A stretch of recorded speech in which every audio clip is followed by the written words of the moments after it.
I think a lot of high schoolers going through adolescence have a pretty grim time doing so. If we go off of Erik Erikson's 8 stages of psychosocial development, this is around the time that they are experiencing the 5th, being identity versus role confusion. Who are we in this world? Who do we want to be when we grow up?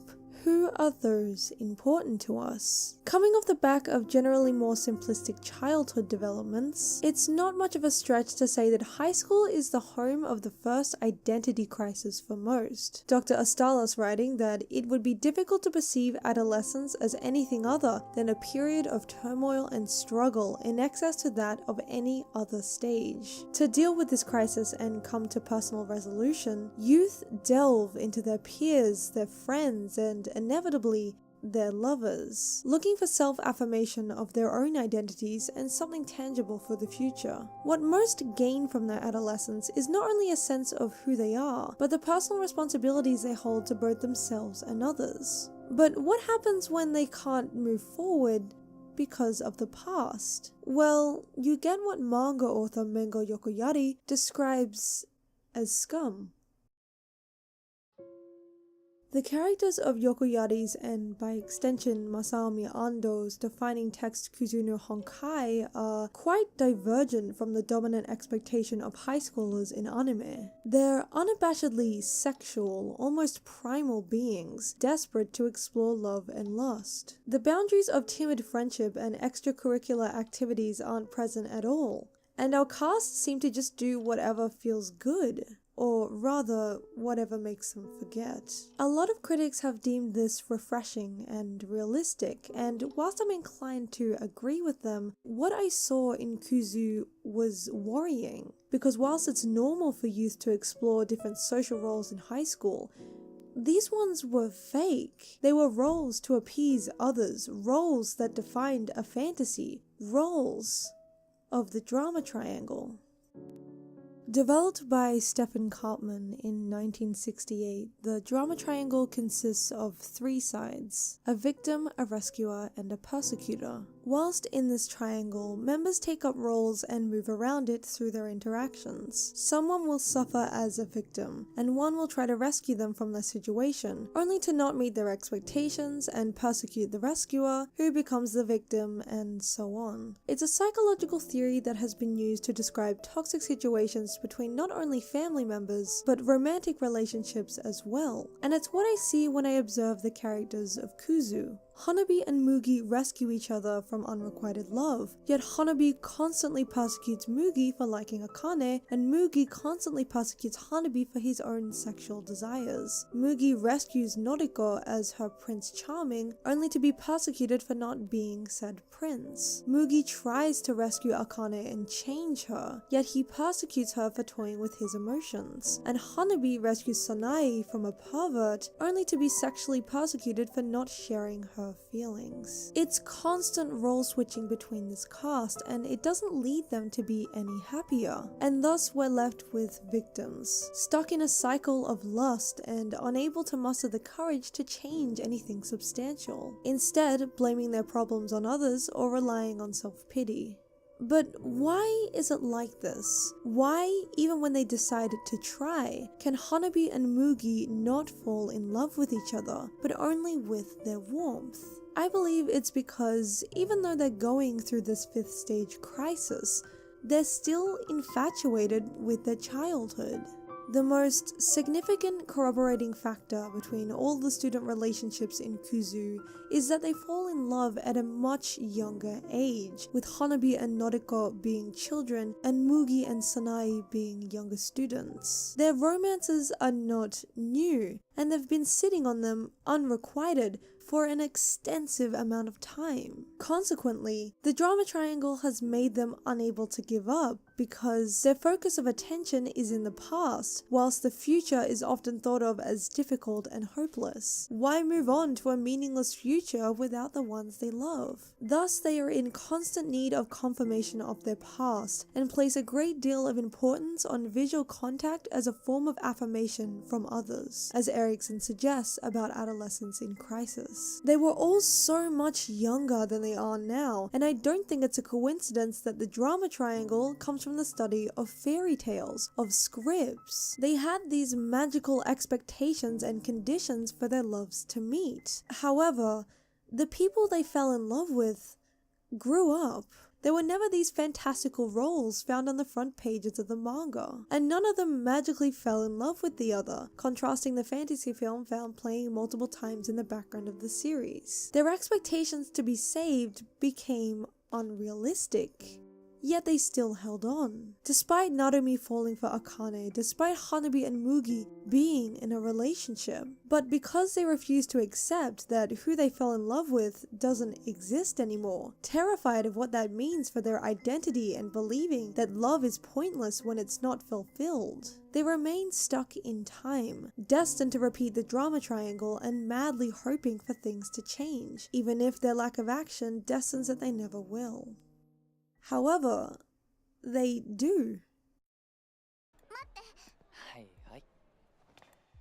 I really love this scene from chapter 27 of Kuzu, where Noriko tries to maintain her bubbly and innocent personality on her date with Mugi, even though it's killing her. She knows what Mugi expects from her and acts accordingly, but it doesn't prevent the fact that her own desires are not being met and that she's lying. This is an example of inauthentic communication, that of which Cartman has inferred as a dictator of role relationships. Both of these characters are acting on assumptions or inferences that they believe to be true but have not yet tested, and are not being honest with themselves. Noriko again assumes that this is how she is supposed to act around Mugi, and typically it's what he assumes as well. However, Mugi assumes that this date is enough for Noriko and doesn't extend any affection towards her, which infers that both he doesn't feel any and that he doesn't expect or want her to desire any. Of course, this culminates in Noriko lying to herself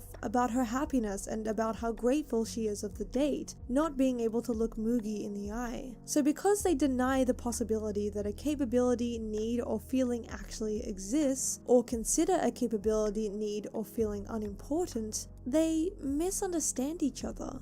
We'll come back to this scene in a bit, I promise it's relevant, because miscommunication is explicitly rampant in Kuzu. Background characters are constantly making assumptions of how perfect Hanabi and Mugi's relationship is without being friends with either of them. These two students are always watching Hanabi from afar, and even when she acts in callous ways, they still think she's flawless. Mei's friends assume she's distant because she's looking for sex. Mugi thinks Hanabi and Sanae are just really good friends. There's many a time where characters just simply mishear what others are saying. It is impossible to brush off as a set of coincidences and not intrinsic to the text narrative about how inauthentic these interactions are. I believe this miscommunication plateaus in the aforementioned scene. Noriko, who had expected Mugi to be her savior, her one true love for all her life, could never have her conditions met. She became a victim of herself, unable to give up the love she assumed had held strong for all these years, clinging to the fantasy script of happiness in being on a date with Mugi. But she slips. She can't keep up this fantasy forever, and she tells him she loves him, finally being able to look him in the eye, finally being honest. When we pair this with the later scene between Noriko and Mugi where they aren't able to be intimate, we realize something's changing. Noriko slowly comes to the conclusion that what she treasured as a child is now trivial, and it isn't her place, her world, to dictate what that treasure should be. And the rest of the cast follow suit. They all confess to the ones they love, and in doing so, are no longer victims of their own lack of action and helplessness. They come to understand that who they love is an object of the past, and what I infer from none of the students ending up together is that they've made the choice to step out of the drama triangle. They acknowledge that this cycle of playing the victim, rescuer, and persecutor is not what they want. And so does the show, with Hanabi's popsicle stick sneakily calling her a winner for planning for action. Thus, they realize their past encounters do not hold their future identities hostage. They live on. But Narumi and Akane are different. I'd like to analyze the change that occurs in their relationship through the lens of the drama triangle's direct opposite, the winner's triangle, made relevant by A.C. Choi in 1990 and acknowledged by Cartman on his website. This triangle replaces the roles of victim, rescuer, and persecutor with the roles of vulnerable, caring, and assertive, respectively. It can be described as an okay triangle, where there is now potential to contribute to some kind of positive outcome, which is not feasible whilst in the drama triangle. Now, I don't think Narumi and Akane formed a drama triangle themselves, but Akane was involved in a couple with her students. She was the rescuer of Mugi from his unrequited love, but also persecuted him for it by seducing other men. She persecutes Hanabi for being weak and her lack of action to increase her own self-worth by becoming involved with Mugi and Narumi. But simultaneously, she is rescued by these individuals from her own victimized identity by being wanted, and then persecuted for being a slut. It is a cycle for her. Find someone in a relationship, seduce them, and then drop them when things become too mundane. So how is this cycle broken with Narumi? I think it really starts to transform in chapter 44, where Akane reveals herself as a persecutor. It's the first time she's notably honest with Narumi about herself, and his reaction is key. He doesn't end the date. He doesn't persecute her for acting how she does, and he doesn't rescue her by defending her actions. He only asks if the date is over, thus transferring responsibility for her actions onto herself. And once she is given autonomy, once someone is not assuming the best or worst from her, she is able to make a true choice in continuing the relationship. This authenticity is extended to their weekend away in chapter 44, and is also where we see the winner's triangle begin to form. After being treated so kindly by Narumi all night, Akane asks him why he still likes her, that she doesn't understand how he could come to love someone like her. And there's the vulnerability. Akane is acknowledging the negative effect she has had on others, as well as how she feels about herself.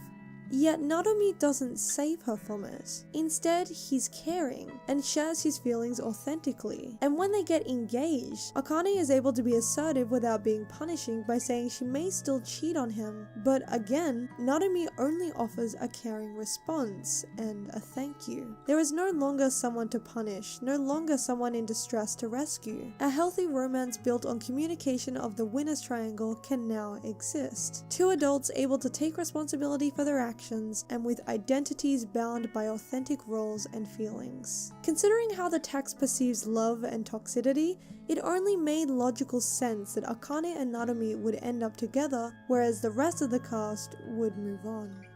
So we understand that these characters are able to become authentic, are able to grow from their adolescence through honesty and communication, and acceptance that real help comes from those who enable others to help themselves. But there's a key factor that Kuzu believes is necessary for learning how to become emotionally aware of others and ourselves in the first place. And for that, we have to turn the pages back to the second chapter of Yokoyari's manga. Hidden in plain sight, and of course being taught by Narumi, is Mono no Aware. This was a philosophical term that was used and popularized by Motoori Norinaga in 18th century Japan with his criticism of Genji Monogatari, and when translated to English, roughly becomes the pathos of things. Norinaga has described this term by stating that to be stirred by external things is an exact definition of knowing Mono no Aware. It is to feel with and by others the same emotions over the same things, where sadness and love are considered more deeply moving compared to that of charm or joy. To contrast this, the heart that is ignorant of this moving power will never be stirred. So someone that cannot feel for and with other things cannot know Mono no Aware. This is where Kuzu's characters are originally situated. Hanabi and Mugi are involved in an intimate relationship, but they don't feel love towards each other, since they play the roles of other people. When Hanabi is confessed to by a fellow classmate, she is unable to feel empathy or pity for him doing so, and instead humiliates him. And when Noriko goes on a date with someone else who genuinely is interested in her, she feels nothing. These people are not stirred. It's also important to note that mono no aware is an acknowledgement of transience, as it conveys fleeting beauty in an experience that cannot be pinned down or denoted by a single moment or image. It must be fully enjoyed in a specific period of time. And this transience, an idea that things come to an end, terrify these characters. Sanae knows that Hanabi will never love her, but refuses to accept it. Noriko states that without a happy ending, there may as well be no story. It's why Akane can never imagine falling in love with anyone. It's why everyone is so dissatisfied with their lust, because they cannot share and appreciate the emotions behind an experience. But this changes, we know it changes, because even though all but one couple in the cast end up alone, the ending is so contrasting to the beginning. During the last volume of the text, Hanabi is courted again, but her reaction is different. She no longer thinks it's pitiful that someone she does not love is asking her out, and we can see in the contrasting facial expressions alone that both these characters feel the same thing: empathy. And even though she rejects him, this line right here, this thank you, shows mono no aware, shows the sadness in rejecting and being rejected, shows the love in confessing and being confessed to, shows the end of a journey. And again, and again, and again, and again. When we look at the final panel in the manga, the final scene in the anime, we see Hanabi crying and smiling at the same time. There is a sadness in a part of her life ending, in accepting love and in losing it, but a happiness that she got to experience it in the first place. It's no coincidence that falling sakura blossoms are perhaps the most prominent example of mono no aware in modern Japan, and are also found in the background of this shot. These falling flowers are dying, yet you were lucky enough to experience them bloom and then fall, which typically only happens once a year. Just like these flowers, Hanabi has witnessed the death of her first romance, but she finds happiness in knowing how special that experience was, and that she too, as well as the rest of the cast of Kuzu, will bloom once again. I've become quite bothered with this romanticized perspective of love in the modern day, that it's about being saved by the other person, and even though there is a struggle, there'll always be a happily ever after. That once you're in a relationship, your problems and loneliness melt away with the heat of your ignited heart. It's a perception that the media has continued to promote, whether it be with film, advertisements, or what I believe is the prime offender, music. Even in my limited practical experience in teaching high schoolers, I can tell it's becoming worryingly hegemonic, expected, especially amongst youth. Kuzu offers the antithesis to this, that love is not like a fantasy. Exploring it is dark, sexual, comforting, confronting, and inevitably does not make you more mature, and doesn't always work out. It does not save you from the crisis of adolescence. But instead of causing some kind of nihilistic desperation, being aware of the fundamental transitory nature of existence is, for the Japanese, a call to vital activity in the present moment. To truly begin moving on with our lives, initiate the journey to adulthood, we must explore. We must look at ourselves honestly and decide to take the next step forward. And to overcome ourselves, we must take a responsible and realistic approach to life, as well as develop the ability to build profound dialogic relationships. Because we are not just our roles: the princess, the sexy high school student, the teacher, the best friend, the scum. We are our actions. And only when we accept personal responsibility for the things we do and stop clinging to the past paradises of fairy tales can we know unconditional empathy and love. And I guess that's the key. Perhaps when we love unconditionally, accept unconditionally, not only others, but to whatever extent we can, ourselves, we can break that cycle. We can appreciate beauty for what once was and for what may be. We can control how our past is built and what our future will be made of. And perchance, most importantly, in our adolescent minds, we can accept to live is to forget. Alas, there is love in loss.